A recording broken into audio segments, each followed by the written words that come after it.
Қайырлы күн оқушылар, біз бүгінгі сабағымызда сызықтық функция және оның графигімен танысатын боламыз. Y-тен болады kx қосылған b формуласымен беруге болатын функция сызықтық функция деп аталады. Мұндағы x тәуелсіз айнымалы, ал k мен b қандай да бір сандар. Сызықтық функцияларға мысалдар келтірейік. Y-тен болады 2-1x қосылған 7, y-тен болады -x -5, y-тен болады 7, y-тен болады 0, y-тен болады 3x азайтылған 1.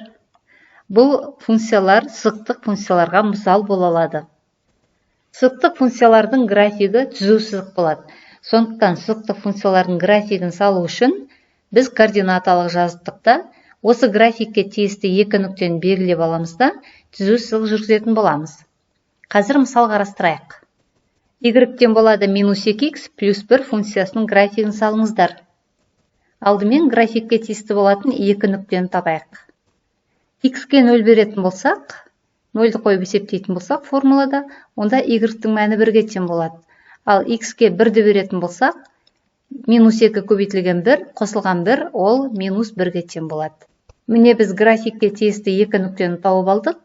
Бұл 0-де 1 нүктесі және 1-де -1 нүктесі. Енді осы нүктелерді координаталық жазықтықта бейнелейік. X 0-ге тең болғанда y 1-ге тең болады, ол мынау нүкте болады. Және x 1-ге тең болғанда y -1-ге тең.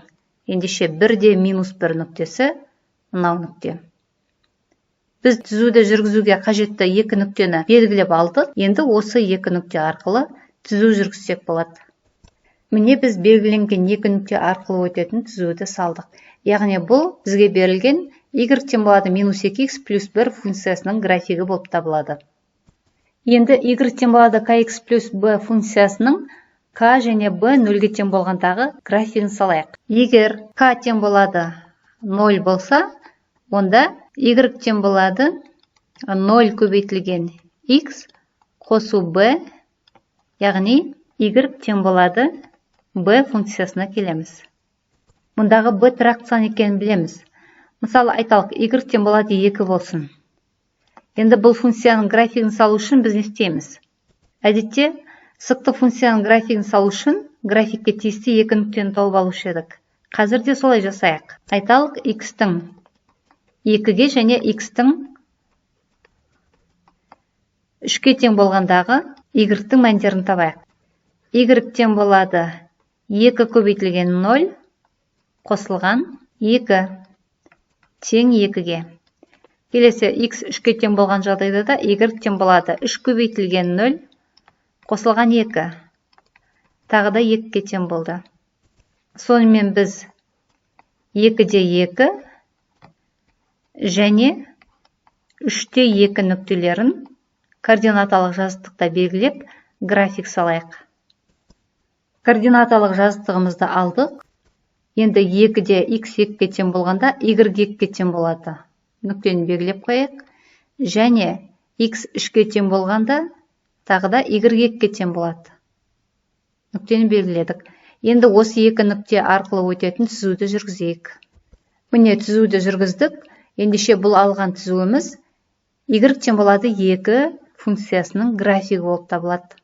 Бұл график OY көсін 2 деген нүктеде қиып жатыр. Олай болса біз y-тен болады 2 деген функцияның графигін салу үшін y осінің бойынан 2 нүктесін белгілеп алып, сол нүкте арқылы OX өсіне параллель түзу жүргізсек жеткілікті екен.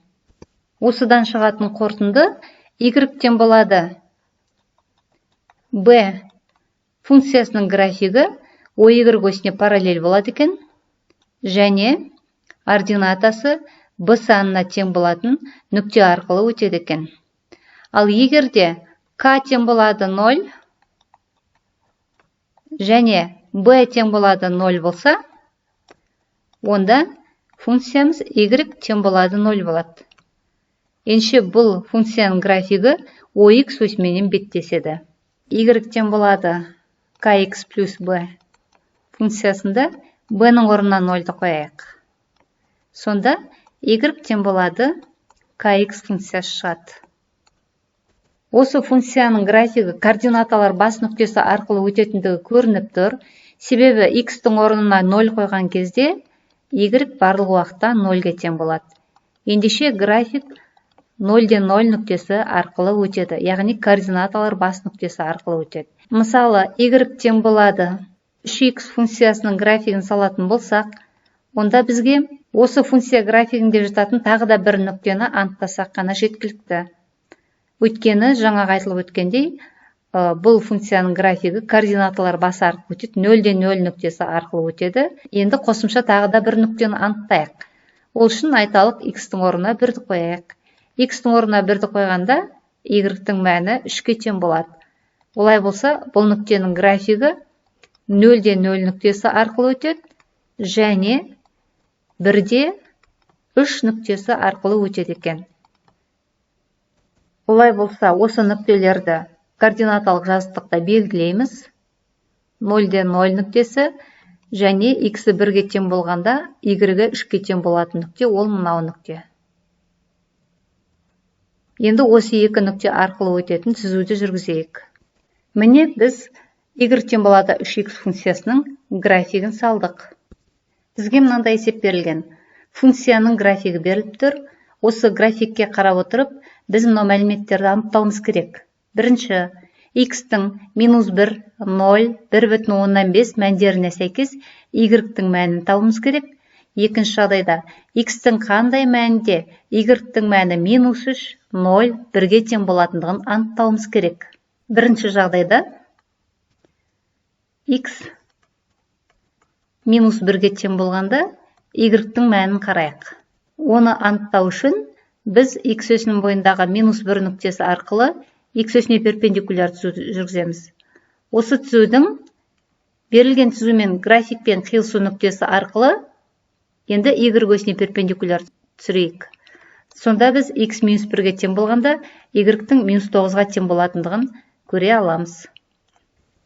Келесі x тең болады 0 болғанда y неге тең болады? X 0-ге тең болғанда сәйкесінше қарайтын болсақ, y -6-ға тең болатындығын көреміз. Үшінші, x 1,5-ге тең болғанда y неге тең болады екен? Соны анықтайық. Ол үшін x өсінің бойындағы 1,5 нүктесі арқылы x өсіне перпендикуляр түзуді жүргізейік.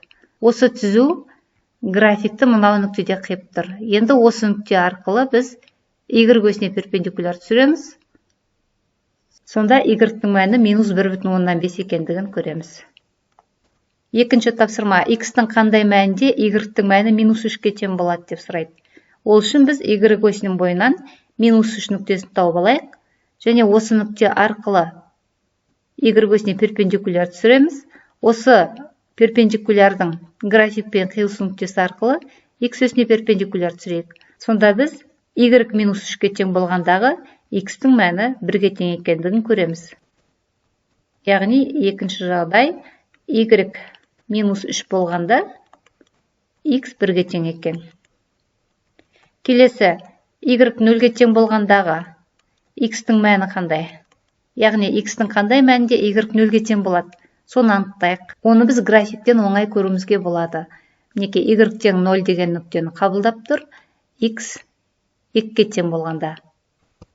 Келесі, y 1-ге тең болғанда x неге тең болады? Яғни x-тің қандай мәнінде y 1-ге тең болады? Соны табайық. Y өсі бойынан бір нүктесі арқылы перпендикуляр түзуді жүргізейік, және сол түзудің графикпен қиылысу нүктесі арқылы x өсіне перпендикуляр түсірейік. Сонда x-тің мәні шамамен 2,3-ке тең болатындығын көруге болады. Сонымен оқушылар, біз бүгін сызықтық функциямен, оның графигімен таныстық. Енді өздеріңіз үйден мынау берілген тапсырманы орындап, өтілген сабақты пысықтаңыздар. Сау болыңыздар.